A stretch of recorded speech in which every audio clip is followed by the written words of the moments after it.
Of ours has been there for you during the most challenging times of our lives. As an artist collaboration, we've given shape and depth to some of the most complicated topics of our time, making them easily accessible for those who seek to understand. We've given voice and space to the stories that often go ignored. Please take a moment to consider being a patron, make a donation, or join Rockfin. Thank you.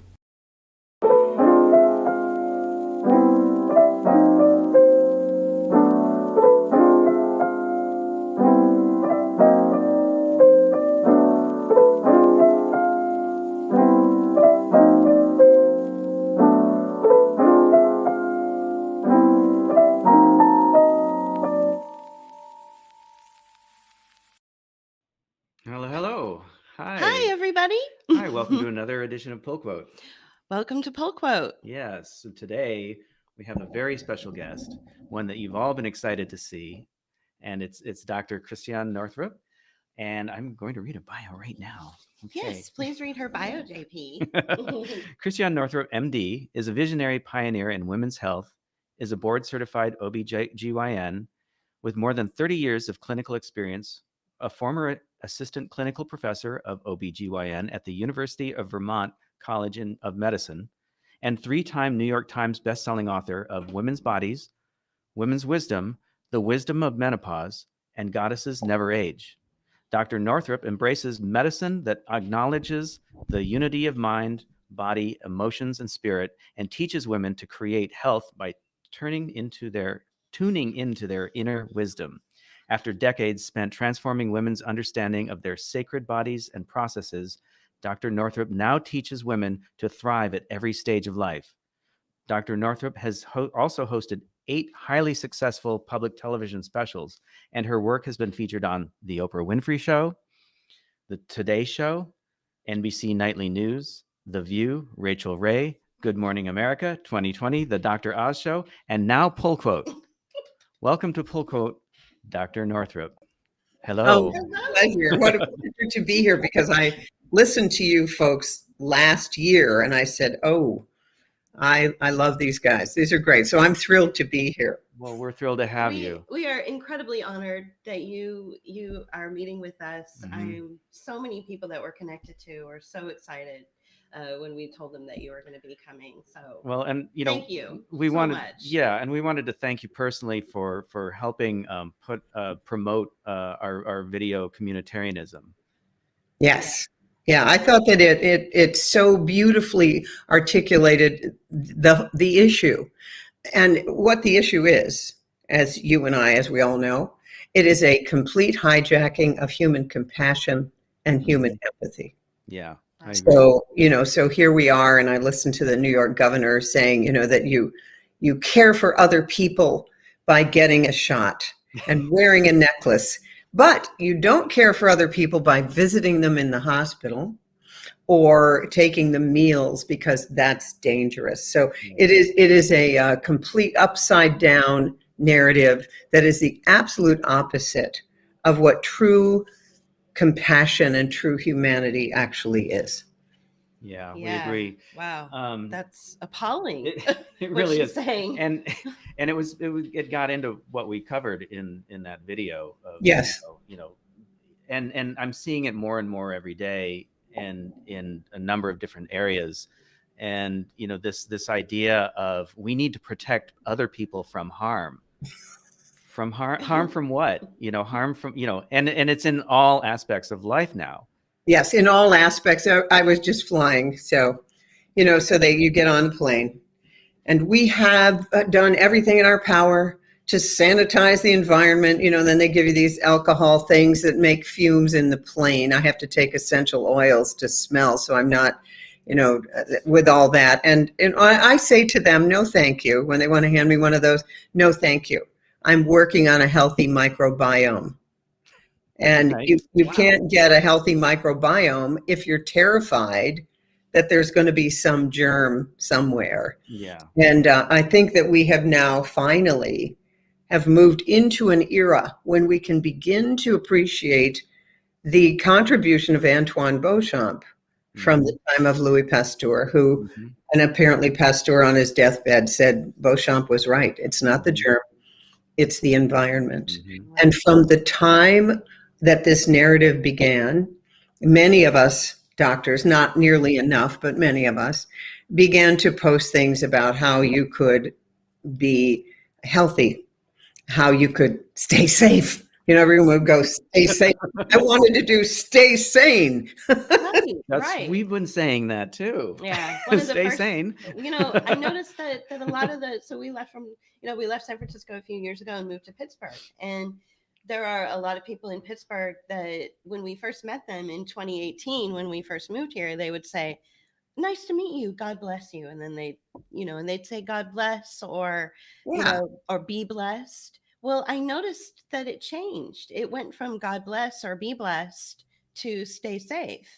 And I even asked one of them, I'm like, wait a minute, you used to say be blessed or God bless you. I mean, I'm not, religious or anything, but that kind of language seemed to take over. It was really, really strange to see. And we're talking about a very solid community here that suddenly stopped talking to each other because of COVID. So Well, anyway, and that's what we've it was seen. really, We've seen something that I've seen for years on the psych ward of hospitals. I've seen it within families, and that is when you have somebody in the family with a cluster B personality disorder, which would be narcissism, borderline personality disorder, schizotypal, whatever. The way that works is they get power, particularly the borderline personality people. They get power by splitting. Let's you and her fight, all right? And every family has one because it's 1 in 5. And they're the ones that, at least in the old days, 2 years ago at Thanksgiving, when you actually had people over, they would get everyone else to fight. And then what happens, you get one person and they're so good at it that they recruit the empathy, the ones with empathy, because they're really good at dragging a leg. Oh my God, and I'm this way because of it. And they play their professional victims. Well, what we've done now is that individual thing that happens within families or on the psych ward. You can always tell you got a borderline. The nurses start to fight with each other, and half of them take the side of the person who needs boundaries, and the other half are saying, can't you see what that person is doing? And that's where we are now globally, because this narrative is being perpetrated on us by a small group of psychopaths. Right. No Wow. empathy, no compassion. They are the opposite Yeah. of a human being. They are the opposite. But here's what happens. We can't, and it all turns on this because of cognitive dissonance. The average wonderful, compassionate person, human being, cannot believe that the hospitals would do this to you, your doctor would do this to you, your government would do this to you. They cannot believe that someone would actually have this agenda that is for harm, not for good. And this is the whole problem. And whether it's in a little group, like our group Maine Stands Up, or whether it is in the government, it's just the same thing. So you have to be able to identify a personality disordered person who is not really acting like an empathetic human, because that's how they get away with it. It's incredible marriage made in hell, the narcissist empath. It's like those women who are married to a narcissist for 30 years and finally wake up. Mhm. right. And then they think, and then he's remarried in 15 minutes. Yeah, And exactly. I mean, it is so common. And so what I tell people, the only place these people change is in the movies. They change Right. the movies. That big thing at the end. Oh my God, I'm so sorry. Yeah. Yeah. And contrition, and I'll do whatever it takes. Yeah. That doesn't happen in real life. They don't change. I wanted to let you know that this is in fact a safe space, Dr. Northrup. So don't worry about that. Okay, Being good. silly. So are there if you're on YouTube, there's certain words we can't say. So I will. Right. Oh, Yeah. right. Well, Yeah. but we've noticed that, that this type of behavior is going on globally, especially coming from the state or from, other actors. And we identified the love bombing and the other things, and it's funny that we started talking about this because before we got into a lot of our video essays, Julie was doing a lot of work in the narcissist space, and doing a lot of like videos about that, and whether they were like just you were doing like just talking, Mhm. just talking, or actual videos, that was sort of the focus of our platform, and even though we're artists, that seemed to be like where we were paying attention, and then we kind of moved on from there after we got over it. Yeah, But, right. I know. Yeah. Yeah. Yeah, we both have a corporate background. So marketing, he's in design. So we recognize that a lot of what's happening in the world feels like kind of like a big corporate reorg. Like we've been dealing with 6 feet apart, living in cubicles for the last 25 years of our career, right? Right. So and the narcissist boss who the narcissistic boss, yeah, So, and a lot of times, in the corporate environment, the department head or the project manager, the staff would make fun of them. Like the minute they had their back turned, Yeah. everybody would start cracking jokes. And Mhm. I think that's where we need to be in Actually, society. no, you are right. So what I've said about these, I just call them, vampires.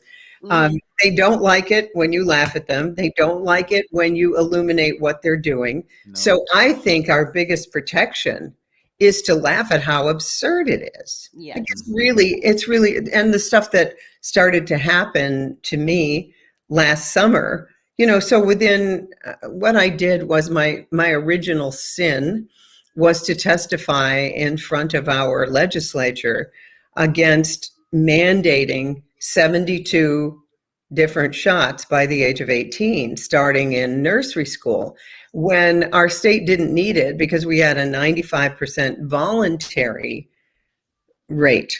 And at that time, because now I believe that this is all run by God, I really truly do.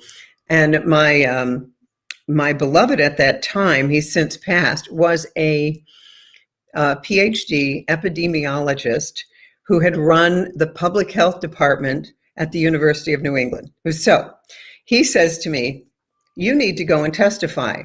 The state does not need this, and all it will do is undermine public health, because you're going to demonize people who are perfectly healthy and happy with how it is currently, but everyone needs a choice." So let me give you an example of, because that legislation just took place, it was delayed till September. So we have kids going back to school who are being told your son needs 4 DPT shots to be up to speed on the schedule. And what people don't know is that in 1986, Congress gave Big Pharma carte blanche, do whatever you want. You have no liability whatsoever. And at that time, the childhood schedule tripled. And there are 200 more in the pipeline. So I just testified. I gave all peer-reviewed literature, like Sherry Tenpenny does. Mhm. And it was all stuff from, the American Medical Association, and it was all the regular stuff. And right after that, we lost by 1 vote, by the way. Right after that, I started to be demonized in the press, like beyond anything that made any sense whatsoever. Like if you were, and by the way, these were things that I had been saying in every book I've written for 30 years. I did not change my position whatsoever. It has to do with, my body, my choice. Right. I need to be able to determine what gets injected into my body or that of my children. That is a basic, fundamental human right. Well, the narrative I began to see, because I'd hear these things. Remember the Disney outbreak of measles? Like, measles is coming back, and oh my God. We remember that. Yeah. Yeah, and that was all orchestrated. Oh yeah. And planted, and 20% of those cases, by the way, were measles from the shot itself. Because there's a way that you can tell what the strain is. And there's many, many things with the entire injection agenda that many physicians have questioned over the years. And every time you question it, you suddenly become vilified in the media and by the mainstream. And the essence of science, of course, science is never set. And the essence of science is always asking the question, and what about, and what about, and what about? And there's an amazing nephrologist who was originally, I believe, from Pittsburgh, or maybe it was Philadelphia, but she was a nephrologist in Bangor, Maine. And she would do all the dialysis and all of that stuff, Suzanne Humphreys. And the hospital, Eastern Maine Medical, decided, this was years ago, that everyone who came in would get a flu shot. Everybody. You came in with a broken leg, you had to have a flu shot. And she suddenly is doing dialysis on all these people who got the flu shot, who had normal renal function up until that moment. Wow. So she asked the head of the hospital if they could just delay the flu shot, because she was finding that she couldn't do the dialysis in her patients well with the heavy metals in the flu shot and so on. And what they said to her was what they always say. Now, this is how, and I want everyone to know, this is how you see it. It's mockingbird media. A tape deck goes in, a CD goes in, a whatever goes in.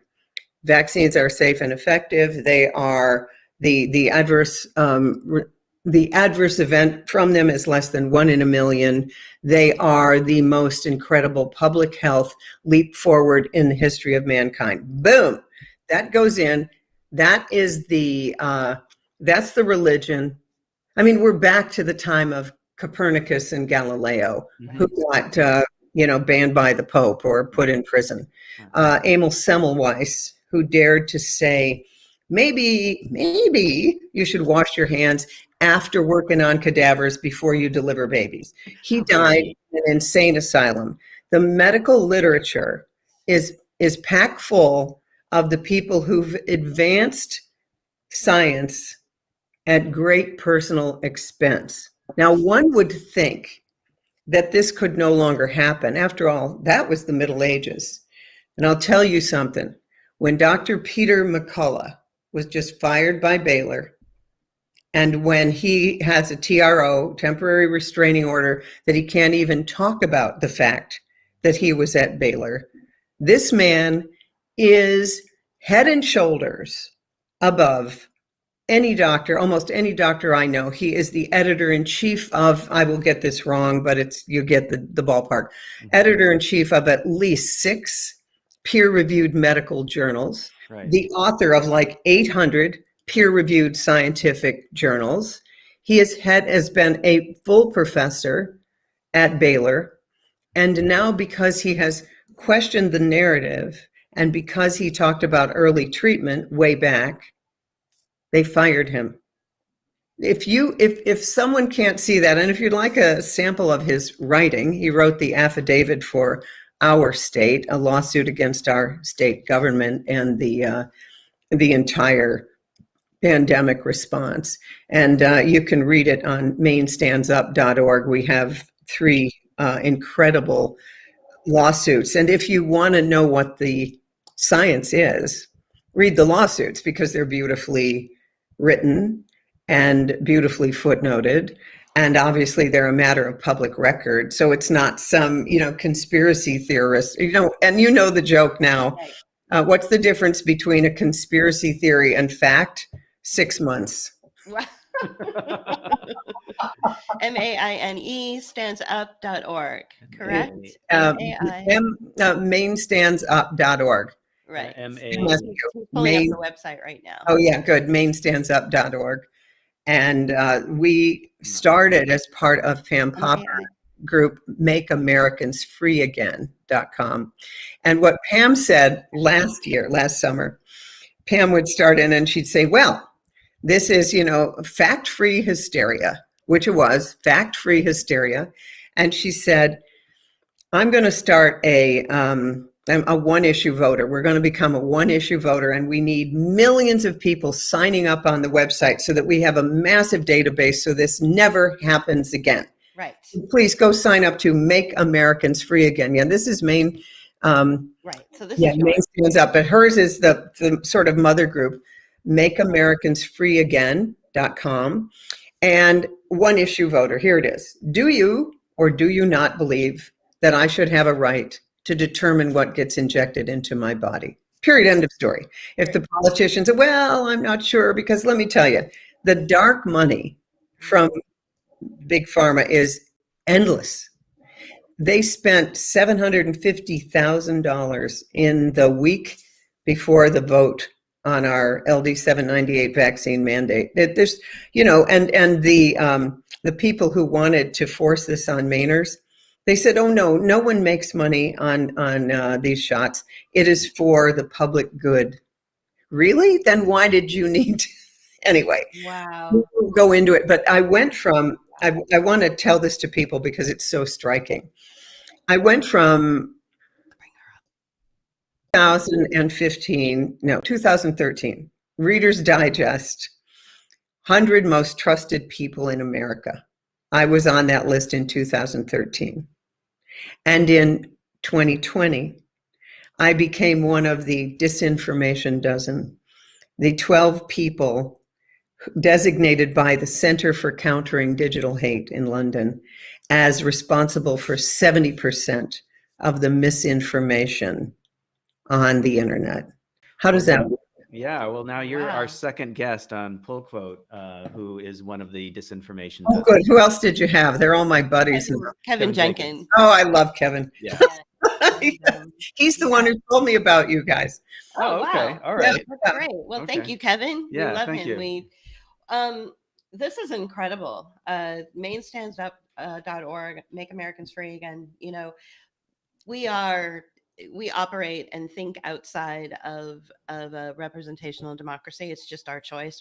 We're sort of like libertarians, but a little more to the left of that. Well, we already maybe. talked about that. But- We are of the anarchist I movement. completely agree with you, by the way. I hate both parties. I think they're both completely corrupt. I don't have any delusion that one party is going to come in and save us. I believe that the entire thing needs to come crashing down. And I also know that our rights were given to us by God. The Constitution and the Bill of Rights are divinely inspired documents that were written to protect us from the current tyranny that we are seeing. Right. But for the last 40 years, nobody has learned civics. Right. Nobody. Right. You're They correct. Social studies. And so our true history, nobody knows. And people are constantly asking permission. And quite frankly, I remember reading some Holocaust literature, and the way they chose who would go to the gas chambers and who wouldn't is they'd have a doctor in a white coat. And so we give way too much power to doctors, way too much power. And they're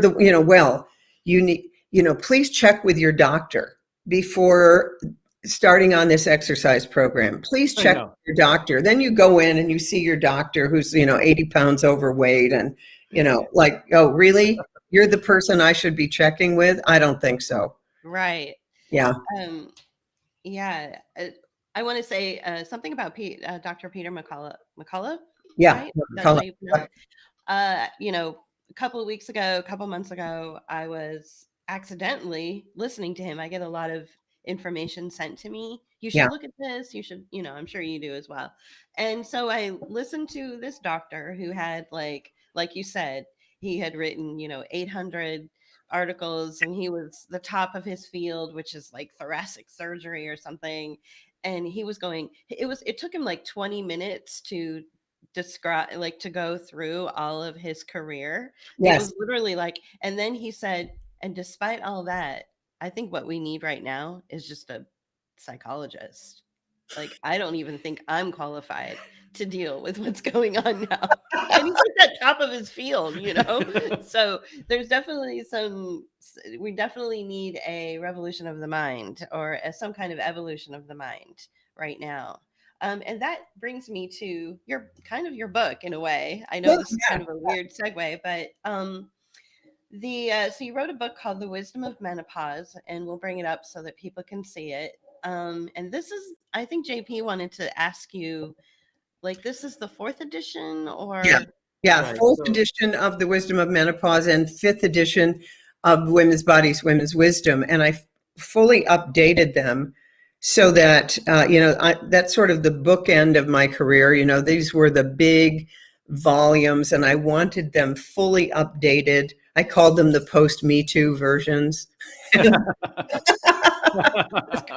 love it. love it. You know, so like that's done. You know, like I won't be updating them again. That's done. But the wisdom of the female body is perennial. It doesn't need any updating at all. So all those books are about really is to give a whole lot of studies to seal in a woman's sense of what she knows in her bone marrow, because that's the biggest compliment I get from women, which is, oh, I always knew this. I never heard a doctor say it. Like, you know, I never saw the study. You know, like I want to give you an example in childbirth. Why is it that we're clamping the umbilical cord the minute the child is born? It is, in space, if you clamp the cord of the astronaut to the ship, then he would have a real problem with oxygenation. Same with a baby. When a baby is born, there's profound changes going on in the heart and the lungs, the most profound changes ever, going from the blood of the mother being the nourishment to air. So you want to make that as gentle as a process as you possibly can. And so you leave the cord pulsating because it's oxygenating the baby as this other profound change takes place. But what do? We treat it like a big emergency. The baby comes out, boom, clamp the cord, take the baby away, clean it up over the isolette, maybe take it to the nursery, when we got to warm up the baby. Really, if you did that to a puppy, the mother would never take the puppies back. I mean, there's a wonderful play called Birth, and the first line is, I want what my dog got. Right? Wow. Well, it's funny. There's a scene I keep bringing them up, but there's a scene in the Monty Python movie, The Meaning of Life. I don't know. They seem to apply now these days, where they show where they go through, birth, and it's exactly like what you talk about, but it's like even more ridiculous because like it's in a sterile environment and they've got the machine that goes bing, and the doctor won't work unless he has the machine that goes bing. And finally the baby comes out and they like hold it up and like right to the mother's face, and they shake it around, and then they take it away and it's gone, and the mother's left in the room by herself. Yeah, that's it. With the machine that goes bing. Wow. Speaking of which, I happened to be an intern when that machine that went bing came into being, the fetal monitor. And almost overnight, the C-section rate went from about 8% to 25%. It's continued to go up from there. And there is not one, and anyone listening, if you've got these studies, send them to me, please. Not a single study, not one, that has ever shown that fetal monitoring did anything more than increase the C-section rate. It has not decreased perinatal mortality rate, but Hewlett-Packard now has a market share. There's no OBGYN who seems to be able to do a birth without the machine that goes ping. Okay, and then you walk into the room and the woman is in labor and you ask her how she's doing. What does she do? She looks at the monitor. So does the husband, so do the doctors. They walk in because the screen is addictive. And so she's not inside with what's going on. No, even she looks at the monitor. And even if the monitor is broken, everyone looks at the monitor. Wow. So we have brainwashed an entire generation that you can't birth without the machine that goes ping. Wow. That's why I keep bringing them up, because they seem to be very salient these days. Right. Yes. Yeah. Yes. Regarding something that you just said about how we're so rough, with the newborn, I want to read a passage, if you don't mind, from Yeah, the Wisdom of Menopause. right, And it feels like it has something to do with child development. Maybe you can expand on it. So, right. this is what you wrote.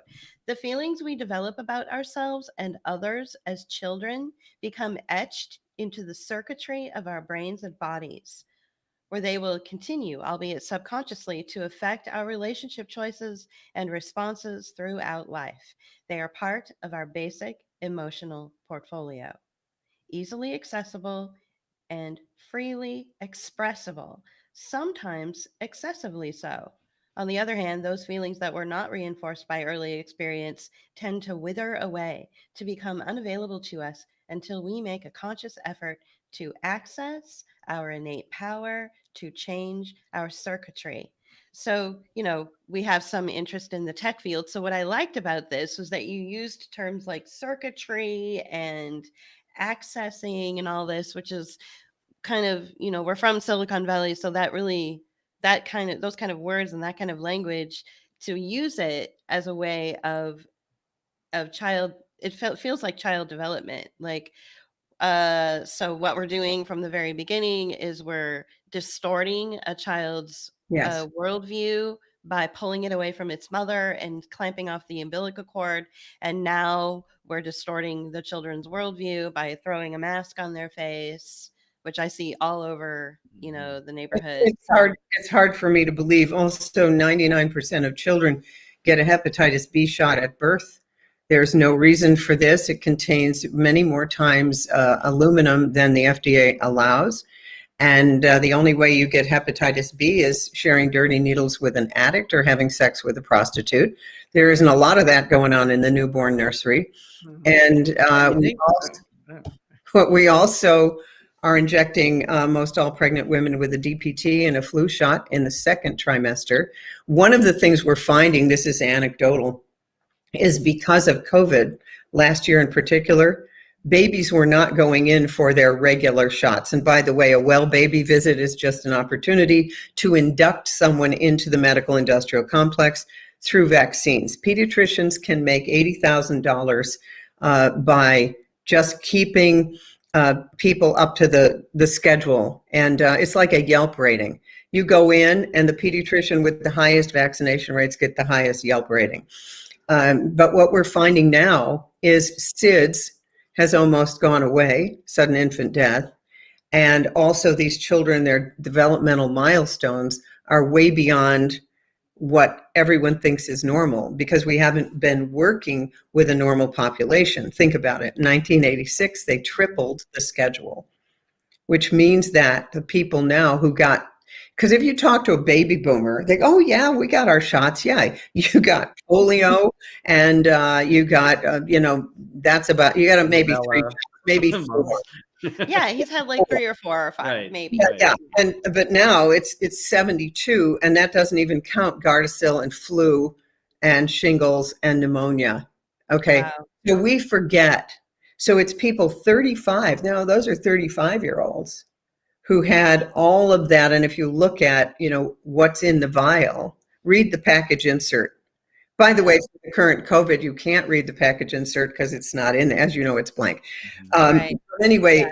Yeah. What we need to understand is that if someone is born with their full humanity and and the cord clamping is delayed and they're breastfed and then they have organic food, which I call, like Mother Earth. It's eating at the breast of Mother Earth, organic food.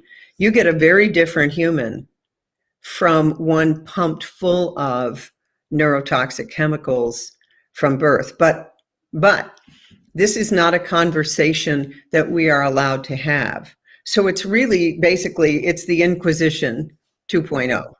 Well, also Nazi Germany 2.0. Right. Mhm. It Yeah. feels But like whenever it. there's Yeah. an area, so what Suzanne Humphreys, back to her in Bangor, when she began to do a deep dive into the whole history of vaccination, what she found, what's been hidden from us, is very eye-opening. And the book is called Dissolving Illusions. And when you see anything written by a nephrologist, they're the smartest people in medicine, because the dialysis thing, you've got to be so careful. She became famous in medical circles because we had a weird situation in a church up in northern Maine where one of the members was poisoning the other members with arsenic and putting it in their coffee. This was big news in the 80s. And she was the person who had to do the dialysis, and no one knew how to do it. No one had ever done it. And she said she would get letters from all over the country from doctors who wanted to know, what did you do? What did you use? But her stuff about dialysis and the different shots, crickets. Silence. She's written another book called Rising from the Dead. It's absolutely wonderful. And it is how you wake up as a physician from the military industrial medical complex. What happens when you wake up? And then it's a whole new world. But I think for many of us, right, what we're saying is, wait a minute. Is anything that I was ever taught the truth? I mean, I think that we're finding in so many different areas, medicine just being one of them. Right. There's data that the great Spanish flu, the only people who died were the ones who'd had the shot. Right. Or wear the It mask. started way back there. And by the way, our lawyer for Maine Stands Up, Ron Jenkins, we call him and Kevin the Jenkins twins.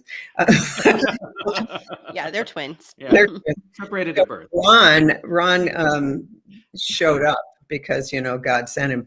And he said, I understand about terrorism. He represents a group of Guatemalans who were given syphilis on purpose by the Rockefeller Foundation and the United States Public Health Service.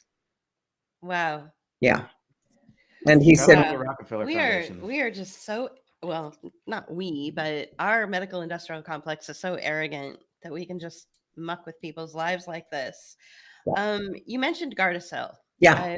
I would like to touch on that. I have had quite a few people reach out to me about, they knew you were going to come onto this show, and so they said, ask her about Gardasil. In particular, does it cause you to stop ovulating?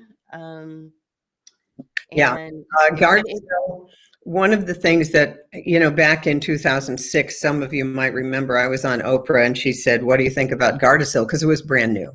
I said, not a good idea. I'm against it. You're not going to like this, but let's not do this. Since that time, Mary Holland has written an entire book with Kim Rosenberg called HPV on Trial, Justice for a Generation Betrayed. And if you just look at the pictures of these perfectly healthy young women, a lot of athletes getting the Gardasil and then never being able to walk again. So there's been deaths from Gardasil. Just, look it up. You won't be able to find it if you use Google as a search engine. That's heavily censored, so you got to use DuckDuckGo. But here's the problem with Gardasil. It does not prevent cervical cancer. They've never, ever, ever shown that it prevented cervical cancer. The marketing was amazing.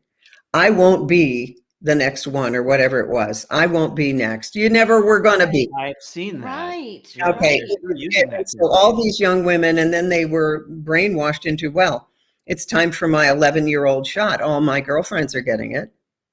It's mandated in New York State and Texas, and I don't know wherever. It should never be mandated. They're now giving it to boys. And it's resulting in all kinds of problems. And here's the deal. If it did what it said it was going to do, but, there are less than 5,000 deaths from cervical cancer in the United States every year. It was not on the upswing at all. In fact, because of the pap smear, it was on the way down. In fact, we know that HPV goes away 90% of the time within 2 years. That's So what I read. Yeah, so if you have HPV, then and it persists after 2 years, you don't have an HPV problem. You got an immune problem. HPV is everywhere. Now, it also can create menopause. I had a gorgeous 18-year-old come up to me, and when I was at a rally in Hartford, And she said, "Can you help me? I'm menopausal from the Gardasil shot." We're also seeing in Australia, they had a huge uptick in early cervical cancer in girls who'd had the Gardasil. So it's doing the opposite of what you were told. Right. And it should never, ever be used. So, and here's what doctors are saying to parents. Well, if you want your daughter to get cancer, or here's what they're saying to boys. Wow. Do you want to give your wife cervical cancer someday? What? Yeah. Oh my God. Yeah, these are the things that I've heard. So Yeah. stay away from Gardasil. There's a million other ways to keep your cervix and your genital tract healthy. By the way, and I got this from attorney Mary Holland, who works with Children's Health Defense. Merck, at a marketing meeting, described Gardasil as lightning in a bottle. Why?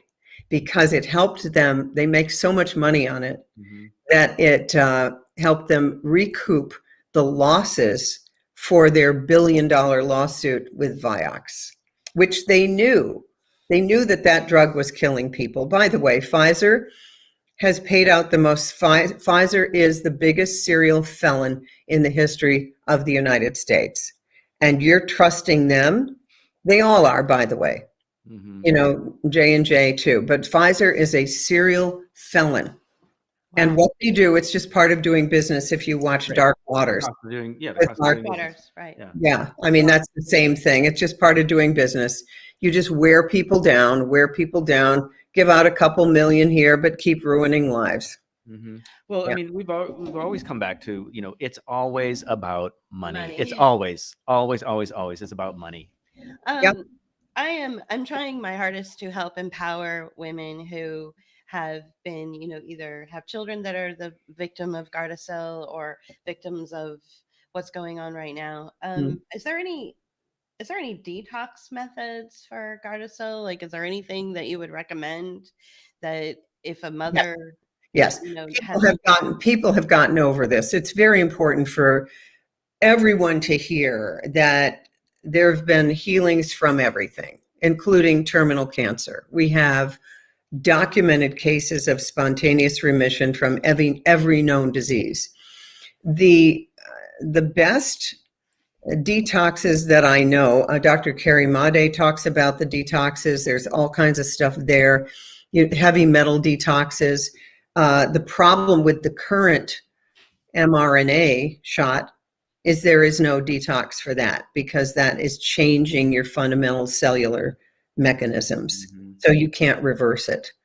And it contains some wonderful things like graphene oxide and, we don't need to get into that. But there is a I believe it's blessedtoservice.org. That is a website that's going to be going up in the next couple of weeks. Blessed to Service. And this is detox protocols for Morgellons syndrome. And I'll make sure that you get that when it first lands. But you've got to get the AI fibers out of the body, and you've got to get the graphene oxide out of the body. And there are ways to do this. There are detox baths. But here's the thing: you're going to fundamentally, and we're back to cognitive dissonance. You're going to have to fundamentally deal with the, oh my goodness, how could I have done this? Why didn't anyone tell me? And I believe that within a year, and this is my friend, Dr. Larry Palevsky, a pediatrician on Long Island, and he says, within a year, these demons are going to be running across the fields and we are going to be chasing them with pitchforks, because it's so bad what they've done to your children and what they've done to you. It is so bad because they knew. Tom Rentz, the law firm of Tom Rentz, is representing many, many people. He and Ron Jenkins, our lawyer, work together. They filed a TRO, in a temporary restraining order, in Alabama to stop the giving shots to children. And they were working with the frontline doctors. If you go to rents-law.com, RENZ, rents-law.com, you will see the whistleblower data that Tom has put together from the CDC's own website, the FDA's own website, and you will see that they knew all of these side effects before. You'll see the actual death rates. And by the way, they've changed the definition of fully vaccinated. You're not fully vaccinated until 14 days after you've had your last shot. And he has a database, Tom, where there's been 48,000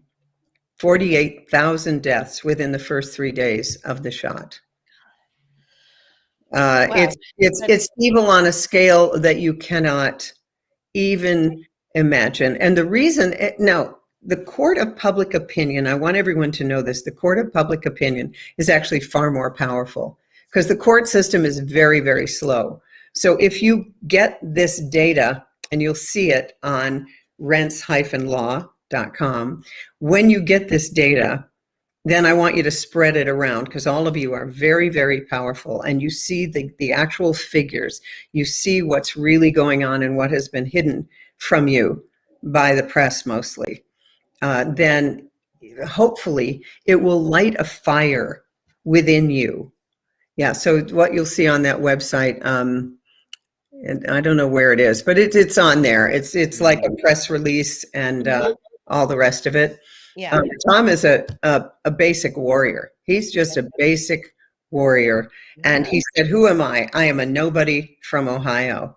And what we found with our lawyer, Ron, he said all these other lawyers are coming up to him saying, I love what you're doing, but I'm too afraid to do it. Wow. I mean, come on, guys, stop being wingbags. I want to see more alpha male variants here. Come on. Right. Well, Julie just wrote something this morning that said, you Did you grow a pair. Right. I just really quickly, I was like, please grow a pair, Yeah, I hate it when I have more testosterone than the guys. I hate it. I know. I mean, where are my guys? Yeah. So you did talk about, that there is a website that's going to be coming up regarding yes. Detox. I think it's called Blessed for Service. Okay. Let me just see if I can find this is, I'm so eager to get these detox protocols out there because I mean, it'll be blessedforservice.org. All right. So just yeah. Okay. We'll look out for that. Yeah. But just really quickly again about Gardasil, is there anything that anybody who has taken it in the past can do for themselves? Yes. Absolutely. So what everyone needs to do there, I swear to you, vitamin C can cure almost anything, but you got to take enough. Right. And by the way, there's some anecdotal evidence that big amounts of vitamin C taken over a long period of time can reverse HIV status. Wow. So this is the work of Dr. Andrew Saul. So if you check out Andrew Saul, MD, this is the world expert on vitamin C. You need to take it to bowel tolerance. And that's different in everybody. Right. Bowel tolerance means you get loose stools. You take enough so that you start to get loose stools. Since so many women are constipated, believe me, this is a good thing. Now, I get the cheapest way to get it is bulk supplements. That's the brand name, bulk supplements. You can get it on Amazon. Every teaspoon of this powder contains 4,000 milligrams of vitamin C. So it's easy to get into you. It's sour, like lemon, but you can just put it in juice or, some other drink. You can get tissue levels that are like the IV vitamin C. Do you know that Kleiner, way back in the 40s, used vitamin C to cure polio? Works great. I think that you could also, I know you could use it to cure pretty much anything, but it needs to be enough and it needs to be over a period of time. I was going blind in my left eye, long story. mass ioneer, best people on the planet, corneal unit, the whole thing. And I'm on these antibiotics that are specially formulated at Massachusetts Ioneer Infirmary. I'm waking up every hour on the hour to put them in my eye. It's not working. The cornea is getting cloudy. It's infectious crystalline keratopathy. I remember Dr. Cathcart talking about vitamin C. And I decide to start taking massive doses. And I had 1,000 milligram capsules.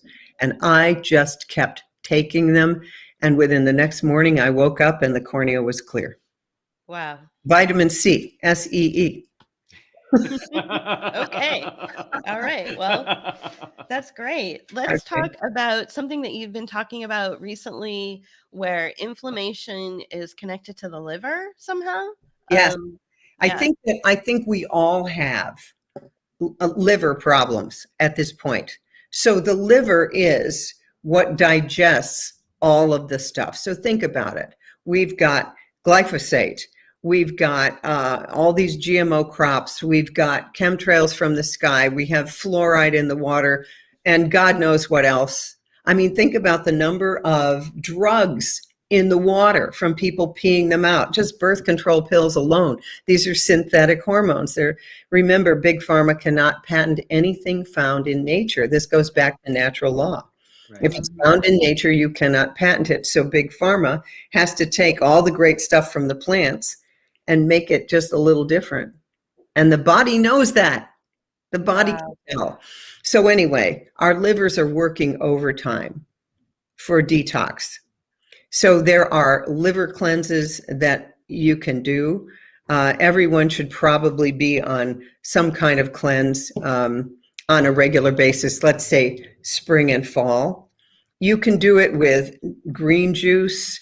You can, if you just do green juice or juices alone, there's a liver gallbladder cleanse where you're taking malic acid in the form of vinegar or cherry juice, and you do that for 5 days. And then you do this other thing, with olive oil and grapefruit. Have you ever done one of those? No, we just drink apple cider vinegar. Okay, well, that's good. That's actually very good.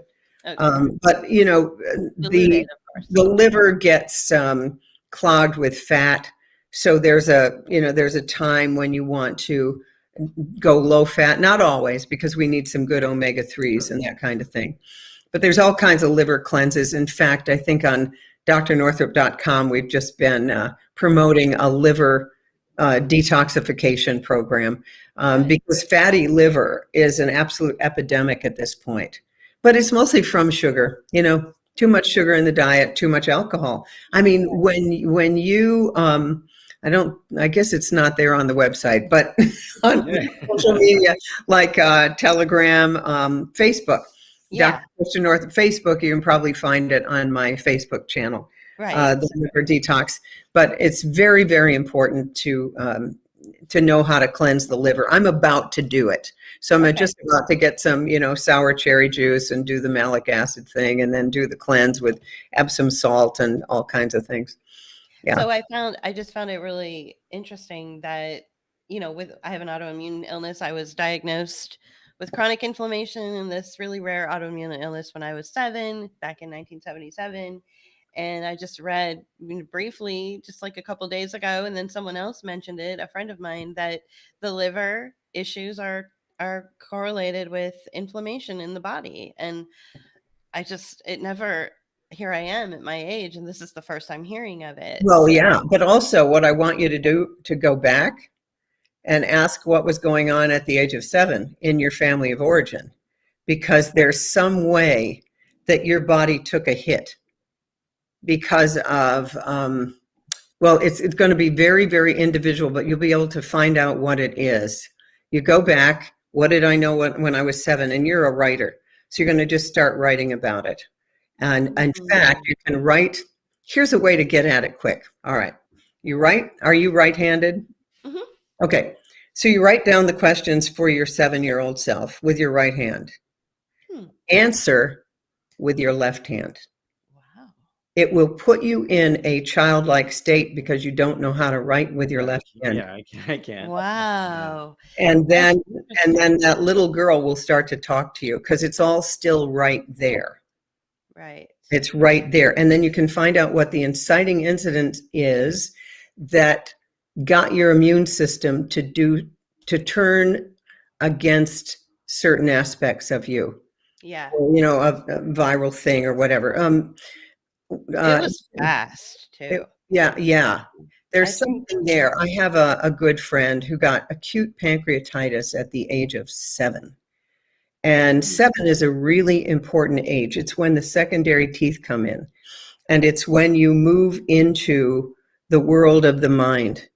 You go from this sort of magical childlike stage to the intellect. And that's why the Jesuits said, show me a child at the age of 7, I'll show you the man he will become. Wow. It's a real crucial turning point there. I have a magic garden exercise that I learned from Doris E. Cohen, Dr. Doris E. Cohen. And if you go to her website, the 7 Steps of Rebirth, drdorisecohen.com, the 7 Steps of Rebirth, and follow those steps, and you'll get right to the child. It is amazing. It'll be all there. It doesn't take 10 years of psychotherapy at all. Yeah. Got it. Okay. Right. Good. Wow. You're giving us so much good information. My goodness. I'm overwhelmed. This is great. Let's very quickly, let's touch on Biden's display of getting the booster shot or something. Everybody's making fun of it. Like I would like to hear, what is the booster shot? I mean, I have a general idea of what the so-called COVID shots are or whatever, and I know that they're not like a typical vaccine, but what is the booster shot and why is Biden getting it? I mean, what's going on there? there? Why he's getting it. Well, we know why. The For money, but booster shot is just more of the same. mRNA, graphene oxide. It's more stuff to track and trace you, basically. It's like they're giving you the upgrade to the operating system they input in the first There place. it is. Yeah. And here's the thing, we know that so-called immunity is waning in those who've had the shots. And we know that in Israel, where 85% of the population has had the shot, they have all the people who are getting sick are the ones who've had the shot. right. Because it was never about a virus in the first place. Oh, And so the booster is just to get more of the same stuff in your body. The way they've got it going on is that you'll need a shot every year, every 6 months. It's on and on. Remember, I told you there are 200 more childhood vaccines in the pipeline. The CDC, people think it's a government agency. It's a private company. Yeah. It makes money on, I think, 50 different vaccine patents. Patents. Yeah, we've been listening a lot to Dr. David Martin talk about. Perfect. And you see that. Yeah. Also, this mRNA shot is to have you produce antibodies against the spike protein. Each shot contains 50 billion spike proteins. Your body makes antibodies against them. But those, and you have an autoimmune disease, so you know what I'm talking about. Those cross-react with 28 different human tissues. The antibodies, they have a little part on them that is the same as syncytin, which is necessary for the placenta. There's a SM102, which is luciferase that goes right into the ovaries. It sequesters there at 64 times the amount in other tissues. So there's a lot in that shot that is not such a great idea. But the antibody, the spike protein antibodies, do not prevent infection. Your infection is from the innate immune system. That's from the bone marrow, the T cells, the dendritic cells, the white blood cells. That's innate immunity. If you remember way back at the beginning of COVID, what they were saying is a whole lot of people who recovered didn't even have antibodies. Why was that? Because their own innate immune system had taken care of it, but they couldn't measure the T cells. Hmm. Well, it Mhm. it feels like this whole thing this I won't call it a vaccine. This thing Yeah, this thing, yeah. has been highly designed to do specific things. Yes. Yes, it has. The It also has in it magnetic iron oxide. Right. Ions, these are Red- called. And then, from outside the body, with the right magnetic field, you can push the particles into areas that the body would normally not allow them to go, like the brain. And that's why you see pictures of people with scissors stuck to them, Mhm. various metal objects stuck to them. And the latest that I saw was a guy who walked by some electrical device and felt a current. So he unplugs a light bulb and then takes the light bulb along the arm that didn't have the injection, and then the arm that did, and the light bulb lit up because there is voltage in the DARPA hydrogel that's in the shots. The DARPA hydrogel combines the technology of the DARPA hydrogel with the human biology and creates a network, and that starts to happen very, very quickly. Wow. Yeah. I'm just Wow. wow. Yeah. So we are the Borg. You will be assimilated. Yeah. We've been trying to kind of, trying to avoid going into the transhumanist discussion. Right. Um, Right. but what you're saying, combined with the fact that, based on a conversation we had earlier privately, that the United States has it's what I guess what I'll call it is the hysterectomy industrial complex. Oh, it You does. know, It does. you It's know, one in three women. 1 in 3 women will have a hysterectomy by the age of 60.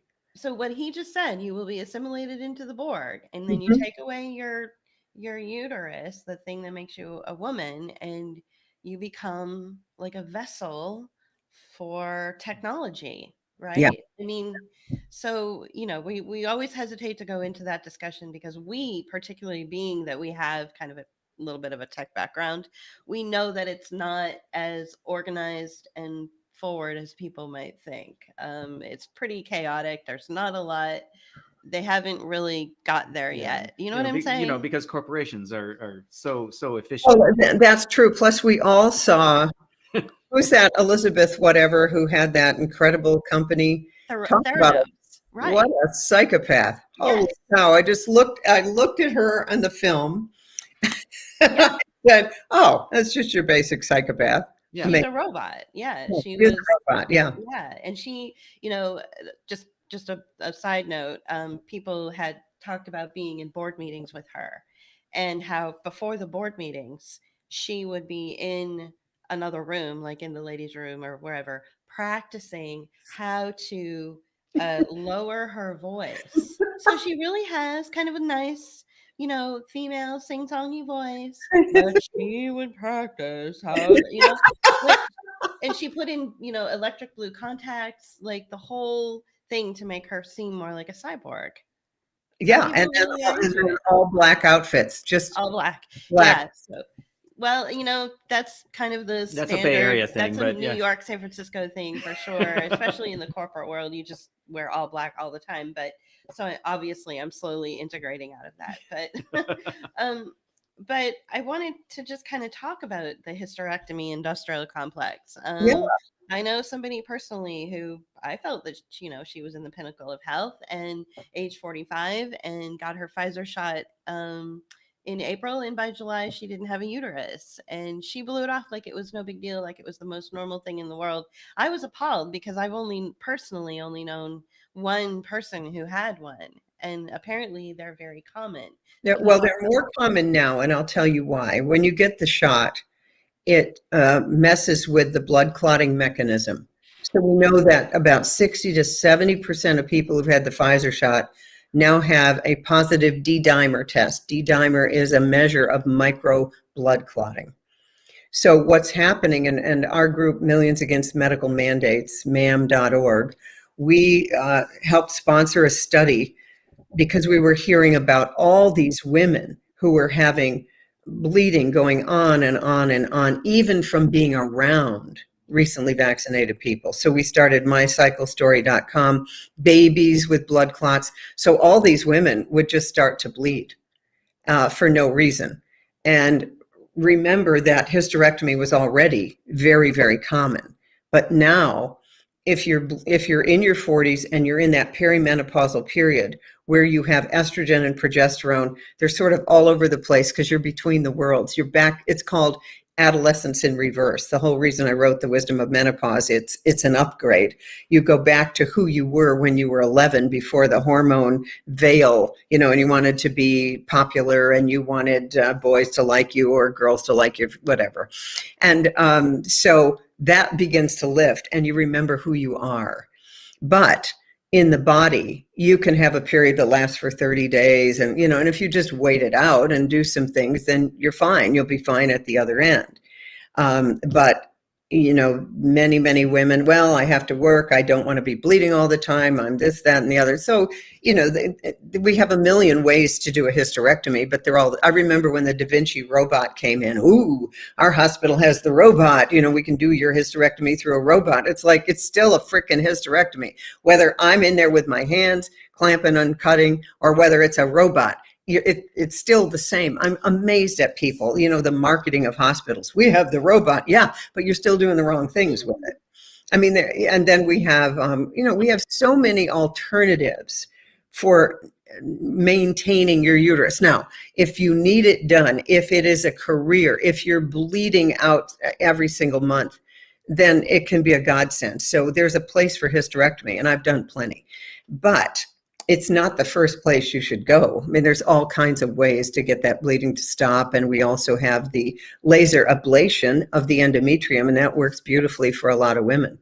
So, but I'm very clear that if you get the shot, it's changing your blood clotting, but it's also changing your immunity. So what we're seeing, Dr. Ryan Cole, a pathologist, he's seeing way more cancers than ever.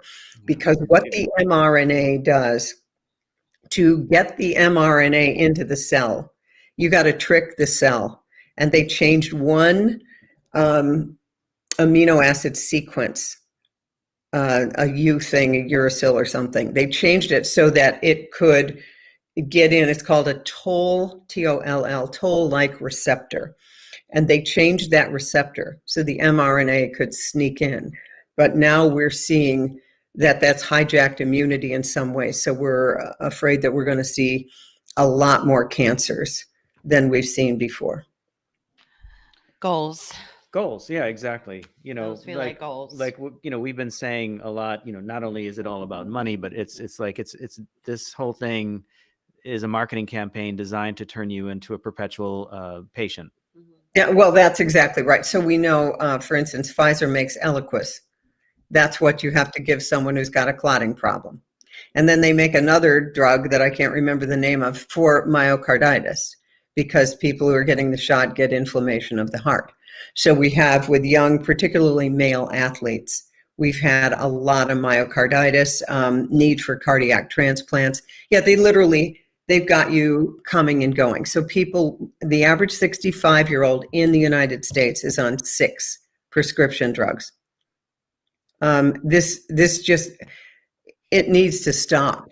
I mean, my 95-year-old mother just died and she was not on a single prescription drug. And every time she'd go in to see a doctor, which was once every 6 years, she would, well, what do you mean? What are your meds? I am not on any. Well, what do you mean? Like, you must be lying. Like everyone needs to be on drugs. What's wrong with you? You're over 65. You have to be. And by the way, that same, if you're at risk over 65, that does not put you at risk being over 65. Doing what the average person has done for 40 years prior to 65 is what puts you at risk. I rail against the ageism in our culture, that just because you're 65 or 70, you can have a 70-year-old who's healthier than the average 35-year-old. Right. Yeah. That's really That's really interesting, and it touches on the demographic of the individuals that are challenging this entire narrative are aged like 50 and up. Yeah.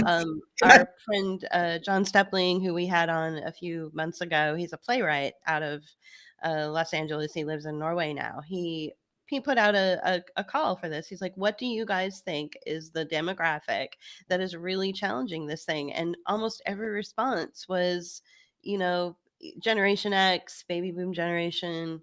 I found that really interesting, which basically tells me that the older generation needs to be really, really healthy. Like, we need you guys to like eat well, get lots of rest, take your vitamins, exercise, stay as healthy as you can, because if you're the only ones or the majority of you that are challenging this prevailing narrative, which is pretty much out to destroy humanity, we Yeah, need you, you know, and you and that know, includes me too in that demographic. well, So also the marriage of education with the tech world, with big tech, has hijacked our schools.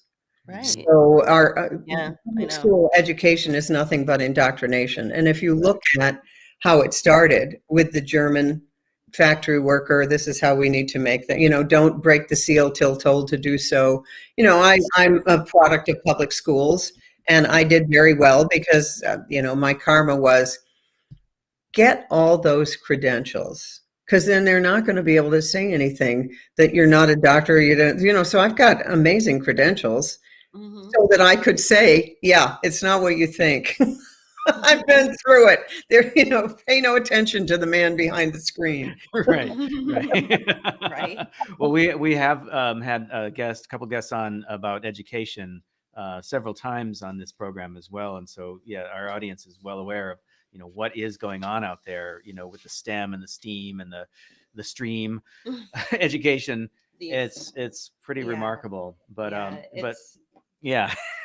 it's hard when certain demographics, especially in the neighborhoods where we live in, where it's a poor community, and that's all they have available to them, are these programs which are designed to basically, they're behavioral driven. It Oh, feels, absolutely. But here's the thing, here in Maine, we've had hundreds of students leave the public school system. Pam Popper has helped 60,000 kids get out of the public school system.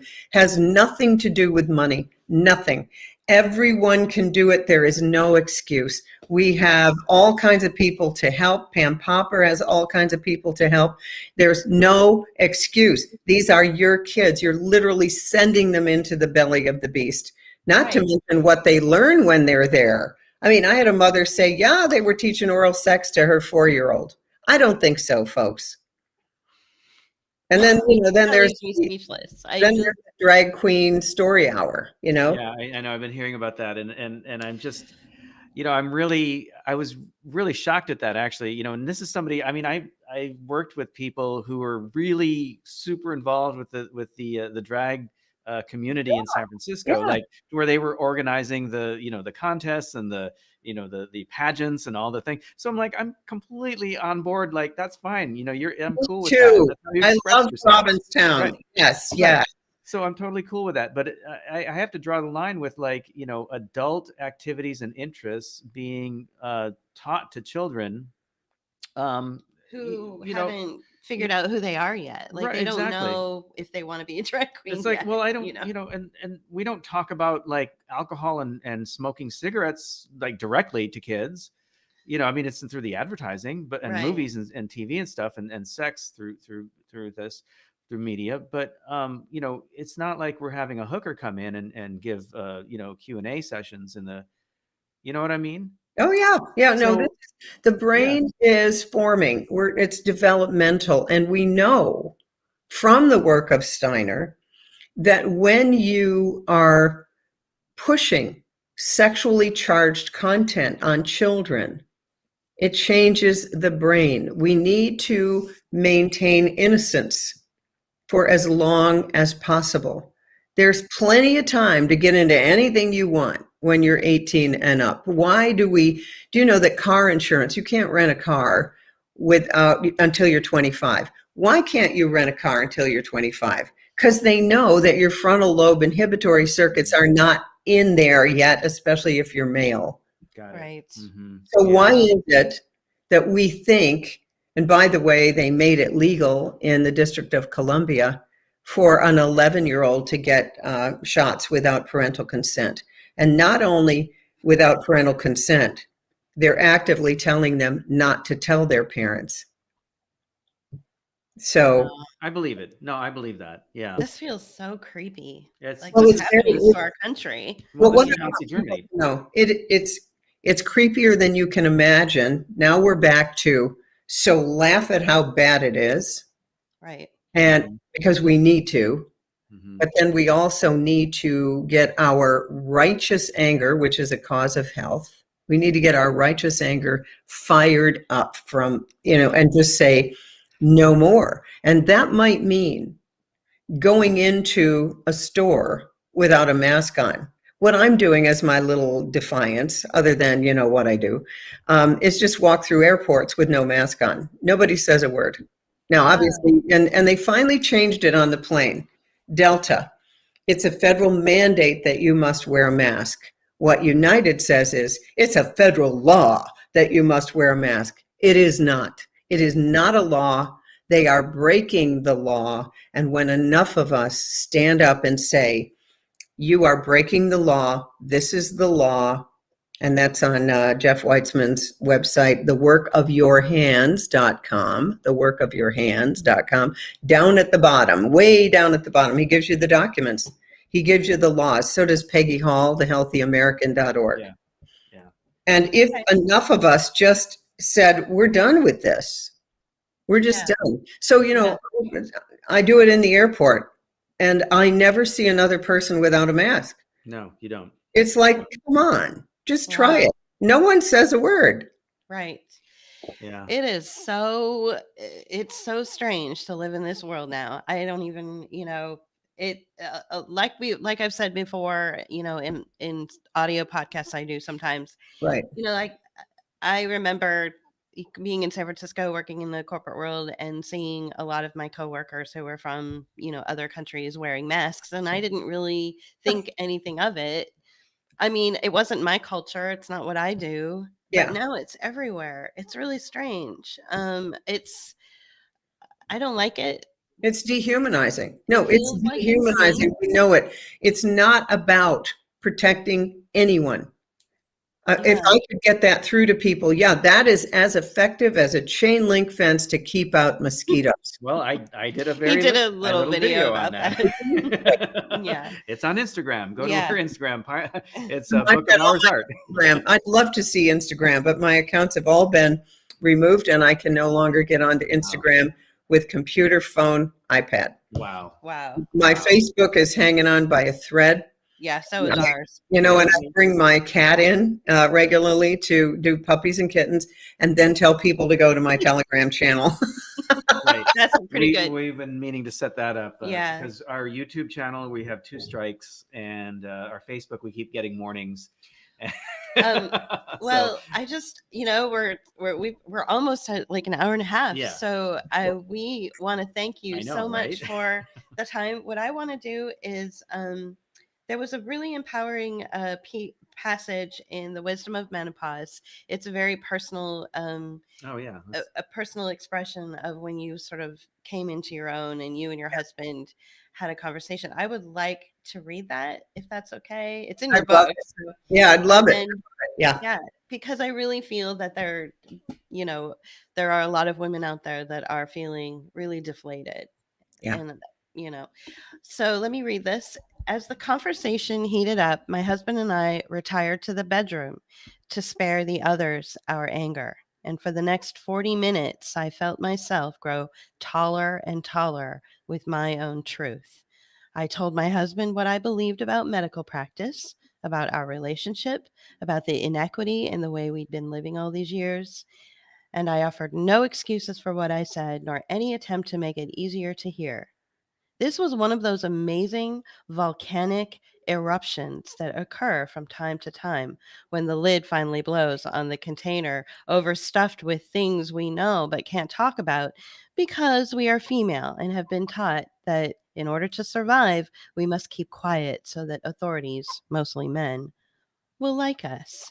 Everything we've tried to ignore and struggled to keep beneath the surface bursts forth in all its unedited glory. At the end, my husband did not look as tall as he had at the beginning, and he was speaking softly and apologizing to me. That was the turning point in our marriage. There was no going back. And then there's the rest of that story is that I grew a fibroid that I once got on stage in New York, and I said, I have a fibroid as big as my husband's head. And finally I got sick of dressing around it. And so I went in to have it removed because I knew a great surgeon. And I used Peggy Huddleston's healing statements. You go under anesthesia and have the anesthesiologist say, and when you awaken, you will be hungry and you will be comfortable. And I said, and please put in, and the pattern that created this will be gone from my body. Wow. And 2 years later, I was a single woman. So here's what I was trying to do. This is important. I was really trying to be Mrs. Whatever, because I'm a Libra. I absolutely believe in marriage. Absolutely. Yeah. So I love it. I love that part of me. But I have my North Node in Aries in the 10th house. So I've got this warrior thing going on. And what was happening is he started to be called Mr. Northrup, and it wasn't working for him. And I was really my whole life trying to keep the marriage going, keep his ego okay. Mm-hmm. But I was finding myself more and more becoming well-known in the women's health thing. And I was keeping a lot under wraps. Mm-hmm. And that needed to, and the beauty of the menopausal transition. And at that time, by the way, I was on a GnRH agonist to shrink the fibroid before surgery, which put me into instant menopause. So man, boom, it was all coming. I couldn't keep a lid on it anymore. And that's what menopause is about. Okay. It is, you can't keep a lid on it anymore. Age 42 is the Uranus opposition. The dictates of your soul have to come out and take precedence for you to stay in any job, any relationship without getting sick. The reason why we say to women, you need your colonoscopy and you need your mammogram at the age of 50, it's not because you're 50. It's because you have kept a lid on so much. And if you don't begin to express it, it goes into your body and it becomes high blood pressure, heart disease, all the rest of it. All that stuff is completely optional. It has nothing to do with your age. It has to do with how long you've kept a lid on things. Wow. And so I will never forget that, because I was finally, you're a Libra, you know how it is. I was finally not taking care of him, and being the little woman and making everyone feel good. No, right. No. Wow. And it was very physiologic. And I just blew, and it had to do with an episode of ER. Mm-hmm. Yeah. Yeah. The lead up to that passage is really interesting.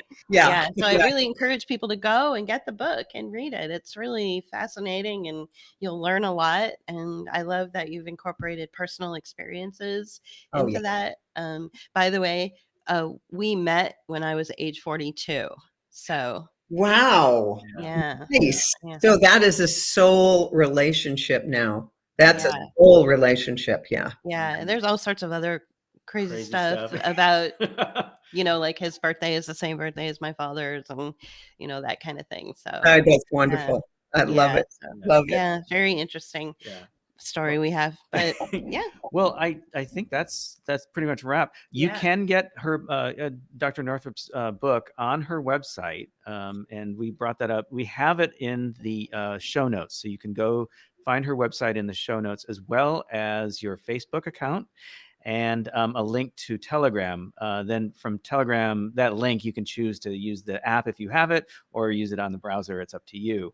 But we included all those links into the show notes, as well as the opportunity to join Dr. Northrup's email newsletter.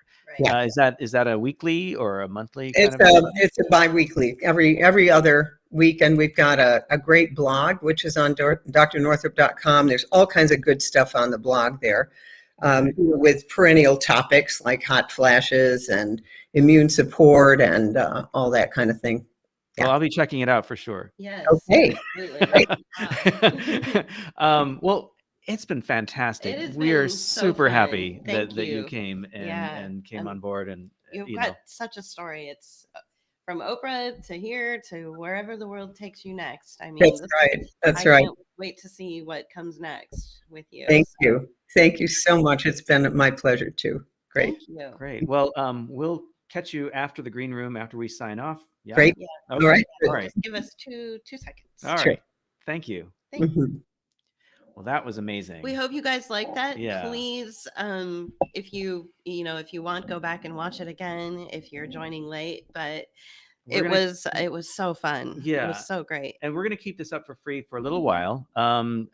This will become premium content. So the reason that it becomes premium content is because we would like you to subscribe to either Patreon. You can do that for as little as $2 a month. Or you can go to Patreon, or sorry, you can go to Patreon, or you could go to Patreon. You could go to Rockfin. And by the way, hello to our Rockfin viewers out there. You can join for $9.99 a month. You will not only see our premium content, but you will see the premium content of all creators on Rockfin. So go to rockfin.com/book of hours. You can drop a tip in the free content or in the premium content if you choose so, and sign up through Book of Hours, and we will see some of that money. So that would be awesome if you did that. Right. And please tune in. Was it October? Yeah, let me look. In a couple of weeks, we are meeting with our friend Judith Mhm. Turner, who is going to talk about how she started her co-op. And we think that you could probably learn a lot. She has a lot of knowledge, the ins and outs of these kinds of things. That'll be Wednesday, October 6th, the day before my birthday. Yeah. So, all right. So please tune in for that. We'll talk more about that later. But I really appreciate you guys watching today, and thank you for your questions. thank you for your questions in advance. That really helped us streamline the conversation. So we will see you soon. We'll see another edition of Pullquote, and Thanks I a have lot. to bring up the video to get out of here. Thanks, guys. All right, thanks a lot. Bye-bye. Bye-bye. Book of Hours are artists here to empower and embolden your response to the constant negative sound bites that attack your news and social media feeds. In order to continue making the video essays and art you've come to enjoy, we need your support. Make a one-time donation or become a patron. Thank you.